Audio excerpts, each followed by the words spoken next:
The Chargers just dropped their third and final unofficial depth chart, and honestly, it tells us a lot more than people realize.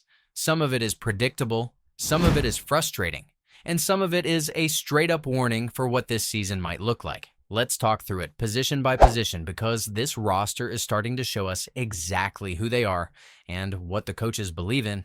And hey, we also just got some good news on Keenan Allen's contract, and it looks like the biggest steal of the offseason for the Chargers.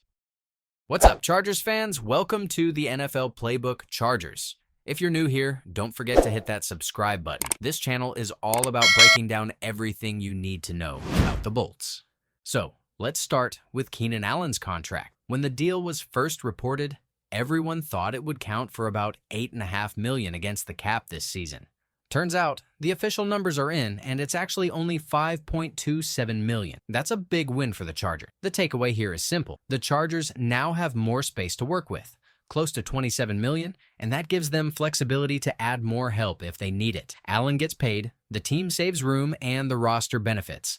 That's as clean of a win-win as you'll see. Okay, back to the depth chart, and quarterback is the easiest place to start because Justin Herbert is Justin Herbert. No debate there. But the number 2 spot, that's where it gets interesting. The team still has Trey Lance and Taylor Heinicke battling. From everything we've seen in camp and preseason, Trey Lance has been the better player. He looks sharper, he's getting more reps, and when Heinicke went down with an injury, Lance took every single snap with the twos. At this point, I don't know what more you need to see. Trey Lance should be the QB2. He's not perfect. His mechanics still need work.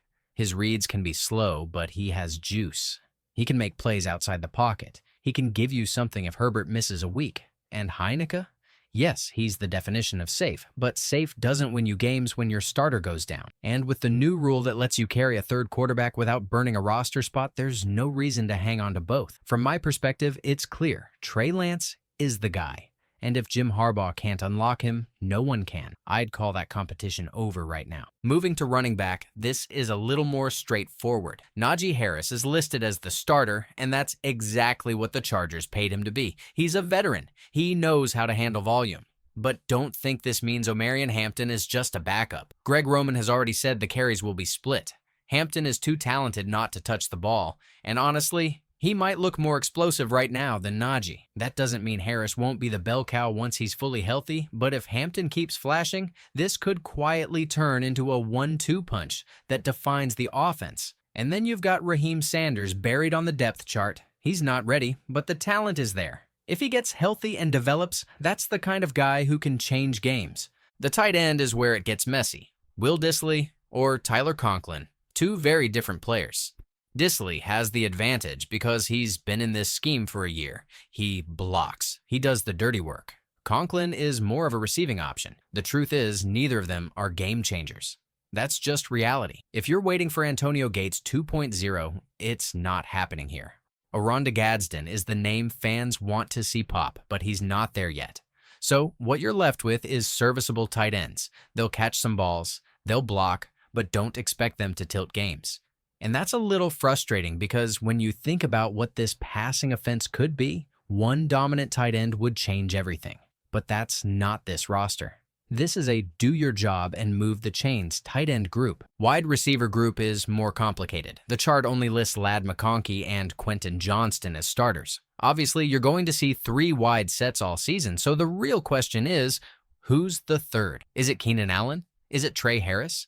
Is it Keandre Lambert-Smith? Darius Davis is the wild card with his speed, but he's more of a package player. The guy you use to stretch the field or force defenses to adjust. Brendan Rice and Jalen Reagor, they're depth, not real factors right now. The concern here is chemistry. Herbert is losing Rashawn Slater for the season, so protection is already a question. Timing with rookies is a question. Johnston has a concussion.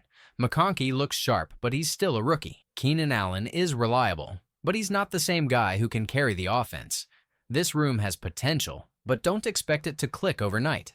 The passing game might lag early. That's just the truth. The offensive line tells the same story it always does with this team. Talent mixed with question marks. Joe Alt and Trey Pipkins are your tackles. Slater being out changes everything. At guard, Zion Johnson is listed as the starter over Jamaree Salyer. That's been the case for weeks, but I'll be honest, Salyer looks like the better player to me. Zion hasn't shown enough. Bradley Bozeman at center doesn't inspire confidence either. And Mekhi Becton, who could really stabilize things, is still not working in team drills. That's not what you want to hear. If you can't block, you can't run Greg Roman's offense. And if you can't block, Herbert's going to be under pressure again. Maybe Johnson will surprise us. I hope he does, but I don't see it yet, and that's a red flag. Defense is a little more fun, starting with the edge rushers.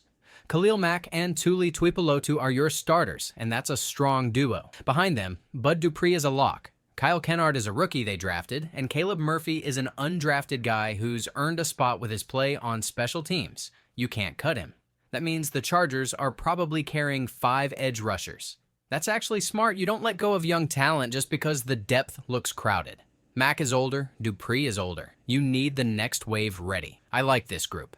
They've got pop. At inside linebacker, Denzel Perryman next to Diane Henley. That competition with Troy Dye and Junior Colson never really went anywhere. Perryman was always the favorite, and he won it. That's fine. He brings leadership and experience, and Henley brings range. The backups are just that, backups. Cornerback is one of the more surprising spots. Tarheeb still is locked on one side. On the other, it could be Cam Hart or Dante Jackson. I thought Hart was the clear answer, but Jackson has really pushed. I've been saying this for months. Don't sleep on him. He was misused in Carolina. He's finally healthy. If he starts week 1, I won't be shocked. The safer bet is still Hart, but Jackson is right there. Behind them, you've got Benjamin St-Juste, Josser Taylor, and Dean Leonard. That's depth, but it's shaky. St-Juste didn't look good in preseason. Taylor got burned too often. Leonard has tools, but isn't consistent yet. This corner room has bodies, but the top 2 need to carry the load. Safety, on the other hand, is loaded. Derwin James is the leader, and in my opinion, the best safety in football. Next to him is either Alohi Gilman or Elijah Molden. That's a coin flip. Both can play. And behind them, you've got Tony Jefferson making plays all preseason, Kendall Williamson flashing, RJ Mickens looking legit. That's rare depth. It's not the deepest room on the team. The edge rushers probably hold that title, but it's close. The Chargers can rotate here and not lose much. That's a huge asset. And it matters because Derwin isn't just a safety. He's the emotional center of the defense. You want him healthy and supported. Special teams is set. Cameron Dicker is your kicker. J.K. Scott is your punter. Josh Harris is your long snapper. Darius Davis will handle kick and punt returns.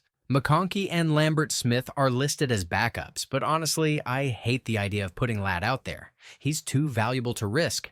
If he gets hurt, your season changes. He's already that important. Use Davis, protect your playmakers. That's how I'd call it. So, what do you think? Share your thoughts in the comment section.